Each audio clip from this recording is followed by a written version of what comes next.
SCP-3655 The Last Resort. Object Class Safe. Special Containment Procedures. Owing to the location and nature of SCP-3655, constant physical containment has been deemed impractical. Containment procedures should therefore center on the suppression of public knowledge pertaining to the existence, location, and nature of SCP-3655 and the doctoring of satellite and telescopic images of the structure. The interior of the Anomaly should be patrolled on a bi-monthly basis by Mobile Task Force Epsilon 9, accessed from the nearby Lunar Area 32, using Foundation lunar surface vehicular technology. Any changes to the interior of the structure should be noted and investigated immediately. Description: SCP-3655 is an exact replica of Las Vegas's The Mint Hotel and Casino located on the lunar surface, approximately 7 kilometers from Oceanus Procellarum, Ocean of Storms. Footnote 1. The landing site of NASA's Apollo 12 mission. Based on physical evidence collected from within the structure, it is probable the duplication of SCP-3655 occurred at some point within the month of December 1966, although no notable suspicious or anomalous activity was reported by the hotel's inhabitants during this period. The means behind SCP-3655's appearance on the lunar surface is currently unknown.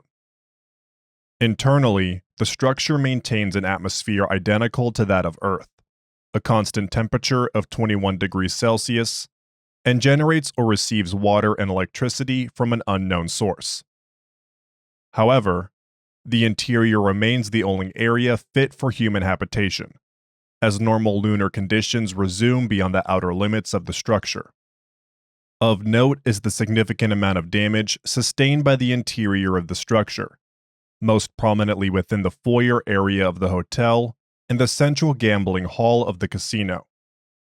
Furniture and equipment lie vandalized throughout. The foyer has sustained a large amount of fire damage, and human remains recovered from beneath floorboards suggest the widespread occurrence of violence following SCP-3655's appearance. Discovery: a potential lunar anomaly was first brought to the Foundation's attention during the immediate aftermath of NASA's Apollo 12 mission, when Foundation assets embedded within the agency discovered reports of lunar lights from Apollo 12's crew.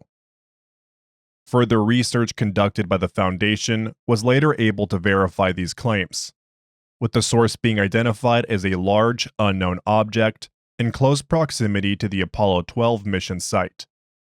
Despite this knowledge, owing to the limitations of the Foundation's astronomic capabilities at the time, the duplicate structure was not fully explored and did not receive SCP classification until redacted 1976, an estimated 10 years following its appearance.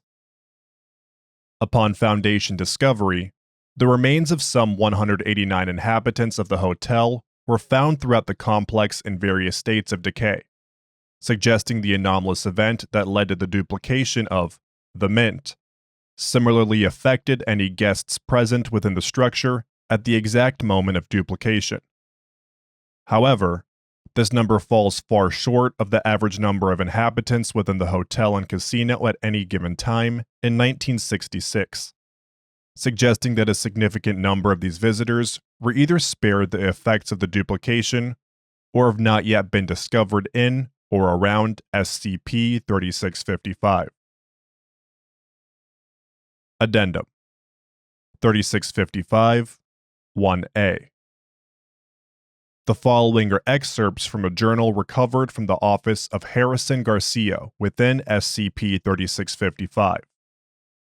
Casino floor manager for The Mint between 1965 and 1976, likely detailing the events within SCP-3655 leading up to and directly following the duplication event. The original Harrison Garcia died of natural causes in 2004. December 6th, 1966. As expected, things have been picking up around here along the holiday season. Good for the casino and hopefully good for Team Garcia too. More gamblers equals more opportunity. At the rate the numbers are growing, my team and I may be hard-pressed to keep things running smoothly, but still, duty calls. We'll make it work, and I'll make this worthwhile. December 10th, 1966. I finally have my extra security on the cards. Hopefully they'll work wonders in the Festivus ruckus kicking in. I'm always grateful for extra security around this time of year, even if they are a little rough around the edges. Secure doors being left unlocked, excessive force, grown men being confused about the building layout. Typical stuff. They may not be the smartest bunch, but I'll whip them into shape. At least, I'll try. December 15th, 1966. Huge swell of people into the hotel today. I have business to attend to, so you'll have to forgive a short entry for tonight. At least when you finally get around to reading this. Security's still wandering around like headless chickens, but I have a hunch we'll all need to step up big tonight. December 16th, 1966. This isn't right. None of this is right. Things have taken a turn for the worst around here, and I'm not talking about profit margins. Don't ask how it happened, don't ask who the hell is responsible. I'm shaking just writing this because no one knows where we are, what the hell is going on, or how we're going to get out of this. 1 minute it's business as usual. The next, all hell starts breaking loose. Whatever it was, I wasn't there to see it, but there's nothing out there now. Nothing at all recognizable. And the staff I sent out to investigate still haven't come back. I have hundreds of terrified patrons banging at my door, and we've yet to establish anything resembling order amongst them. God help us. Give me strength, Caroline. December 17th, 1966. Somehow we've managed to get a grip on the situation, however bleak the circumstances. We've assembled all the survivors we could find in the casino, since outside the building is no man's land now. One of our dealers, poor lad, learnt that the hard way when he tried to get out through the foyer. The silver lining is that somehow the lights and water still work, so there's that. And we've had security handing out food from the cafeteria to those that'll take it. Definitely feels lonelier around here, though. We still haven't taken account of those left, but it's starting to look like a sizable few just didn't make it. As for the survivors, a fragile peace has taken hold, but I'm worried about how long it'll last and terrified about the long run. At least I can confide that in here, because out there, they sure as hell can't afford to see me break down. I need to stay strong, for their sakes and mine. December 18th, 1966. I think my fellow employees are already starting to crack.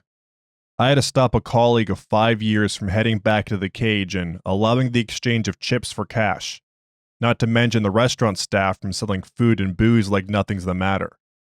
As if cash has any value at a time like this.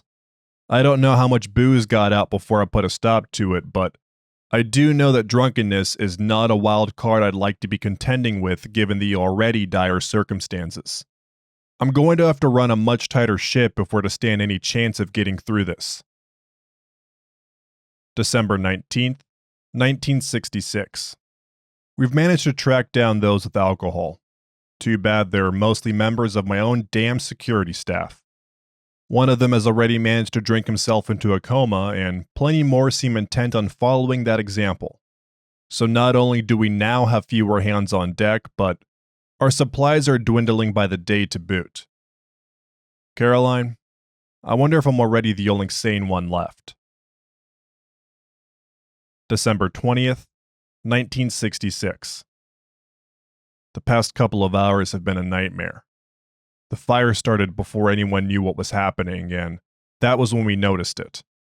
Some damaged electrics had ignited a fireball that damn near consumed the lobby and us with it. It was a miracle we managed to get it under control, let alone stop it, but in the end, the sprinklers and our bravest managed to come through.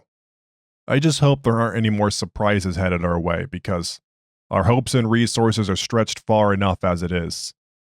But at least now there's a little more per head and a half dozen fewer mouths to feed. December 25th, 1966. Christmas today.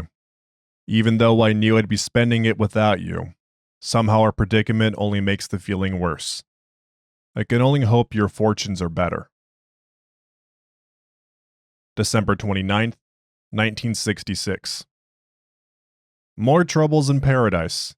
To say we should have rationed our food supplies better is an understatement, since we let a lot of good stuff go to waste in the chaos following the start of this ordeal. Fear and anger, on the other hand, are here in abundance. We took a count. There are 217 of us stuck here. I doubt we have enough to last us a fortnight. What should I do? What can I do? I wish you were here. January 1st, 1967. The hungry are turning violent. There's practically a mob forming in the poker hall, and they seem intent on claiming the scraps we have left one way or another. That and lashing out at anything or anyone they can get their hands on. The patrons, the security, the dealers, me. We all want answers. We all want solutions. The difference is that I'm expected to deliver. Not to mention that we're still no closer to figuring out what on earth started this mess. The phones are useless. We can't get a radio signal. We're cut off. Yet still, fixing this mess is my duty. Why else am I here, separate from you? No matter the odds, I have to try. January 5th, 1967. I've tasked the few workers who will still obey with keeping those who have kept order safe, but the rest have all turned on us by now. My hands are tied. The assistant floor manager has a dozen or so survivors holed up in the smoking room, convinced that escape is the only option. They're close to jumping ship. Maybe they already have. Duty continues to call, but I'm finding it difficult to answer. I'm spending more and more time holed up in this office alone. Out there, violence is becoming more and more common, so it seems like a smart enough move for now. But the hunger is only getting worse. January 6th, 1967. I'm writing this to try and dull the nagging pain in my stomach and keep some spark of hope going in the darkness outside. More and more are abandoning the casino in favor of whatever lies out there, but I don't blame them. The people still here are changing, driven mad by panic, hunger, and desperation. I haven't eaten in days, and even though I hate to admit it, even I'm struggling to keep a level head and clear mind. And so this is starting to look more and more like the end. Caroline, you seem so impossibly far away. January 10th, 1967. My hunger continues to grow, but some have found a solution to theirs.